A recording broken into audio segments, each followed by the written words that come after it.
It is another episode of the Juice on the Cuse podcast. Wes Cheng alongside Jim Stechschulte. Thanks so much for joining us on this Saturday, March 29, 2025. So much to talk about today. We begin with basketball. Jim, we are officially in the portal season now. Syracuse will have a very different look next year as Syracuse has lost some players, but they're also gaining some back. So what do you have for us? Well, regarding the transfer portal for the basketball program, I've already written plenty about most of these moves. So if you want even more than what you hear here on the podcast, just go to syracuse.rivals.com, and the easiest way to find those articles is to click on basketball in the header and then scroll through the top events section at the top of the page to read some more complete thoughts on all these transactions and what's going on with the program as far as the portal.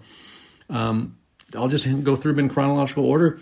First was Kyle Cuff Jr. announcing he was going to go in the portal. It's not a surprise. I wrote about him in an article that dropped right after the season ended, after they were eliminated from the ACC tournament, that I thought he was going to be one of the two players who would depart.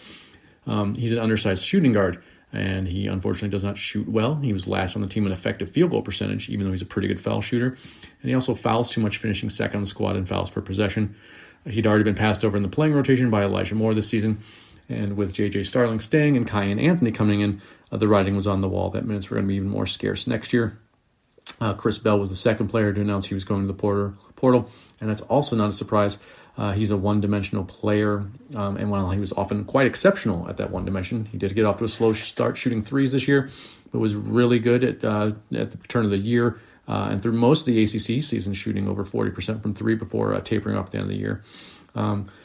He has shortcomings everywhere else in his game, and particularly on defense and on the boards, and that just makes him a poor fit for what Adrian Archer wants to do as far as playing positionless basketball. When you're a small forward who on offense basically just camps out in a very small portion of the court just to shoot threes, that doesn't really work for what positionless basketball is played or how it's played. Elijah Moore was next. This one hurts some because he's a young guy who had an up-and-down season that was prematurely ended by injury. So I had hopes that, frankly, Moore would stay in part because the market for him would be suppressed, even though he was a pretty highly pedigreed player coming in through the portal when he committed to Syracuse out of high school, and that would help kind of encourage him to stay. But in the same situation with Cuff, it's a playing time issue at shooting guard with Starling and Anthony on the roster. And frankly, it makes sense that a player who has a limited amount of time to maximize his minutes and subsequently NIL income playing college basketball would want to remove himself from a situation where that playing time is unavailable. Chance Westry was the fourth player to announce for the portal. And I don't really know what to tell you. He was an unknown when he transferred to Syracuse for the most part, and he's still an unknown 2 years later as he's leaving. He was basically a lottery ticket for the program after playing 105 minutes in one season in Auburn. And that lottery ticket turned into 10 whole more minutes of playing time this past season with the Orange. So he didn't really, unfortunately, get a chance to even accomplish much of anything while he was playing with the Syracuse basketball program. Just wish him well in the future, including, most importantly, clean bill of health.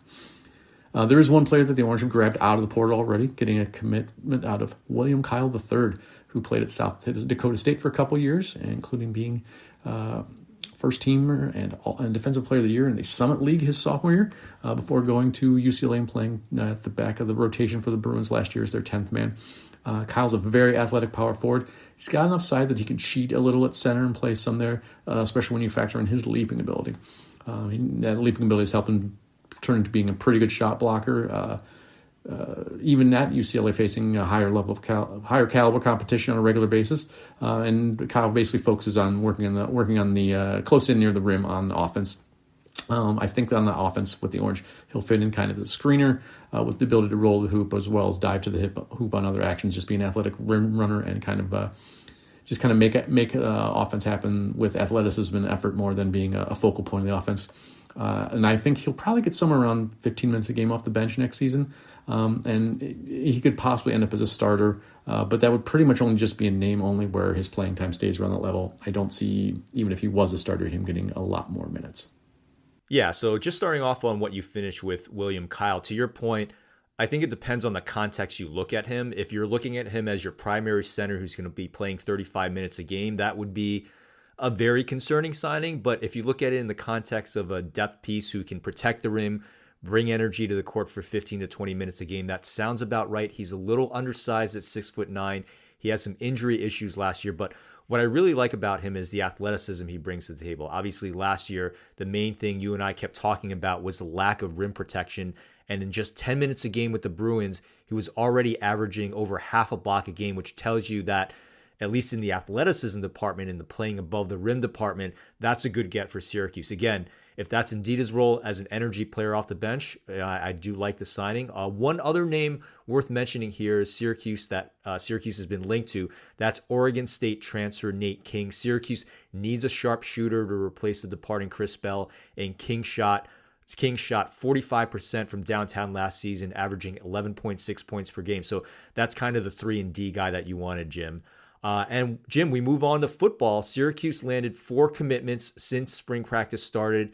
You have to like what you're seeing from Syracuse being very active and adding to its 2026 and 2027 class.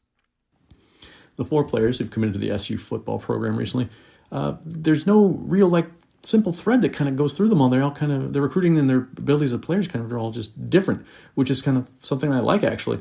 Eshawn Sutton, a 2026 defensive back who was recruited as an athlete, who also plays wide receiver. He's got pretty good size for Florida safety, and the Orange beat a few ACC schools to get him, as well as Penn. It's always kind of interesting to see, a player who's got an Ivy League offer end up coming to the Orange. And one thing I liked about Sutton that makes me think he's going to stick is he committed prior to actually having his official visit, which is coming up in a couple months. Second recruit was Darnell Stokes, a 2026 athlete. He's a wide receiver defensive back who plays cornerback. He's a lean, lanky athlete, and I think he's kind of a projection play where the coaching staff is taking a bet on his athleticism. They weren't the only ones who liked him. There's a couple other Power 4 programs that the Orange beat out who had Stokes on campus multiple times in some cases, including West Virginia and Virginia Tech. Zayd Lott, the 26 quarterback, he was a 3-star who flipped to the Orange. What I really like is he's already got ready to go size out of the box. He's listed 6'4" and 200. He's got good size already for a quarterback, and he still has the ability to actually add good weight and muscle, improve his athleticism, probably end up carrying 15, 20, maybe even 25 more pounds on that frame. So he's got that projection that you like from a young athlete as well. And the 2027 recruit that they got to commit from was Travis Miles. And he's a 6'4" cornerback, and this seems to be an upside play more than anything else. The Orange were in on him early. Surprise, surprise, Fran Brown getting another player out of New Jersey. And frankly, the one thing I think that makes that kind of motivated that quick move for a guy who it doesn't have a whole lot of offers on his table or anything like that is that Miles is 6'4" and plays cornerback. That size, height, and length is extremely unique for a cornerback, and I think it just seems to be a bet by the coaching staff that they can take someone who's maybe a little bit more raw, but has at one athletic trait, or specifically at one trait, that length and height, that they can actually develop a player like that. And it just seems that it was just very interesting. He's unique. He stands out just because of that height for a cornerback. And I think that was the one thing that really made him appealing to the Syracuse coaching staff. So, Jim, I wanted to focus on the quarterback position with 2026 North Carolina signal caller Zayd Lott. He was committed to the Tar Heels since June, but that was under the old coaching staff. With new head coach Bill Belichick now at North Carolina, there was a lot of uncertainty which direction they were going to go with Lott. Syracuse gets a 3-star quarterback on a visit over the weekend. He pulls the trigger right after. And, Syracuse had several other 2026 quarterbacks lined up for visits with Derek Zammit, Gavin Sidwar. Those are the quarterbacks they've long been linked to, and they canceled their visit. So right now, Syracuse is only going to take one quarterback in the 2026 class. A source telling me that could change after spring ball, depending on who does and doesn't enter the portal. But Zayd telling the Juice Online that he chose Syracuse because, quote, they're building something great, end quote. So it's a really good get for Syracuse. And speaking of quarterbacks, we've got 2027 quarterback Teddy Jarrard on after the break. This is the Juice on the Cuse podcast.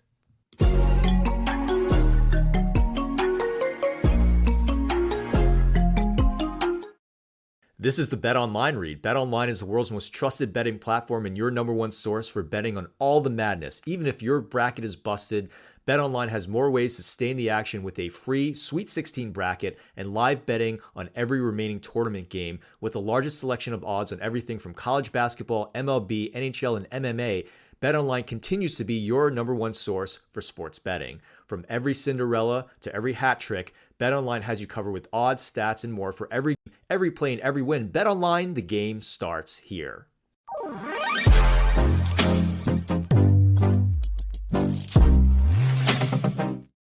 Back on the Juice on the Cuse podcast, Wes Cheng here with you. We are thrilled to be joined today by 2027 quarterback Teddy Jarrard. Teddy, thanks for coming on. Absolutely. Yeah, Teddy, we'll get you started on this one. You visited Syracuse earlier in March. You hold a Syracuse offer. What were some of the best parts of the trip for you? Yeah, I went in, me and Coach Nuns had talked, Coach Nixon, he wanted me to come up, so I decided, that I was going to go visit, and, I didn't know much about this place, upstate New York, I've never been, so, of course it was cold, but, I love what their new facilities, they're brand new, everything was great. Coach Nuns was amazing. I love talking to him and just getting to know, like, what they do up there and, trying to get a feel for the place and if I was to go there, how I would be involved and stuff. So I think overall it went great. It went as well as I expected, and I'd like to get up there another time soon. Teddy, I know you had a chance to catch up with Kyle McCord on the trip. He's obviously an NFL caliber quarterback. He led the country in passing. So does that change the way you look at Syracuse when you see a guy like that have that kind of success there? Yeah, absolutely. It's not every day you get to talk to a big-time guy like that. And, just looking at his perspective of it, he going from Ohio State and coming to Syracuse and doing as well as he did, I think what he had to say to me and all that was just all great stuff.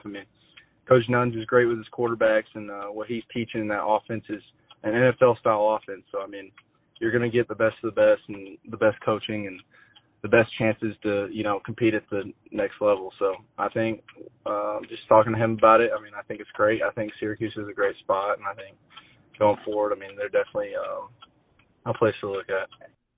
Teddy, Syracuse obviously isn't the only school that's recruiting you. You've got well over a dozen offers. Where does Syracuse fit in with your recruitment?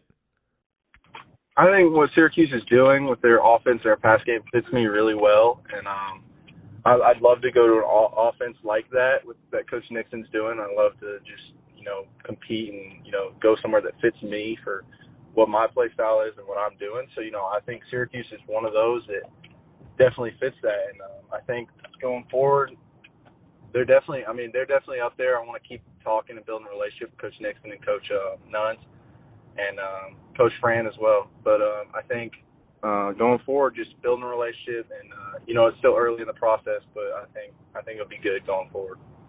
So one of the things that jumps out to me when I look at your tape is the football IQ, the accuracy you bring to the table. You completed passes at a 72% completion rate. You threw for over 30 touchdowns. Tell us about the kind of quarterback you are and how you're able to be that accurate. Yeah, honestly, to be that, you just got to simplify everything, honestly. Be smart about your decisions, and when the defense gives you something, you got to be able to take it, and know that it's not always about taking that shot or doing what you want to do. It's for what's best for the game and what's best for what the offensive coordinator is calling, and so if you got something open, you're going to take it, and just chopping it down the field is sometimes better than the big shots. So I've learned to do that pretty well, and I think that's what's helped me a lot in my accuracy and just my completion percentage overall. Teddy, I know it's early in your recruitment as a 2027, but do you have a timeline for when you'd like to commit? I think I'm not going to make a decision right away as of right now, but I think shooting towards somewhere during the summer or a little bit after. But somewhere in that time period, I'd like to make a commitment. So, I'd like to go through spring ball and really see all the coaches and talk to all of them and get to know the programs. And I think that will be a big part. And but after spring ball, I want to get through that and probably sometime summer or after is what I'd say.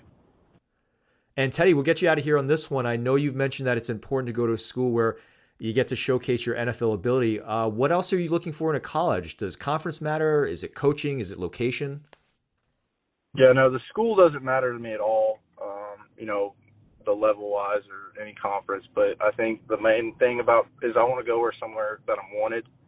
And, I want to, a program that fits me for, what I'm doing. And so, everybody wants to be where they're wanted. Everybody wants to go where they feel like they can compete the best and have the best spot to play. So, I want to go somewhere where I'm wanted by the coaches, and then I want to go somewhere where I got the best chance to play. Everybody wants to be on the field and play. So, I think going somewhere, no matter where the conference is or whatever, wherever I have the best shot to get on the field and get tape and hopefully make a next step is the biggest thing.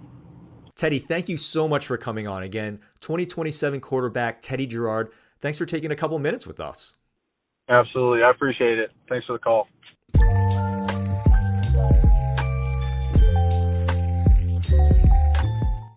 Back on the Juice on the Cuse podcast, Wes Cheng alongside Jim Stechschulte. Jim, we're running out of show. You got a closing thought for us? Yeah, Wes, I do have a closing thought. And it's kind of circling back to the commitment from William Kyle III coming out of the portal. There was a fair amount of consternation at this being Syracuse's first portal move because of Kyle's not someone who's going to move the needle for the fan base. After all, he was just a back of the rotation player for UCLA this past season, finishing 10th on the Bruins in minutes played. So he's not a big name and a big, splash in the transfer portal. So as a result, part of the fan base is a little miffed about that because they want instant results. They want instant results now. And so to them, I'd like to point out two things. Number one, the basketball season is still underway. And part of that is that the Sweet 16 this year in the NCAA tournament was abnormally chalk heavy. So as a result, there's a large number of top-end schools who still have a large number of players who are not yet in the portal who will enter the portal. And the reason they are not yet in the portal is because they are still playing basketball.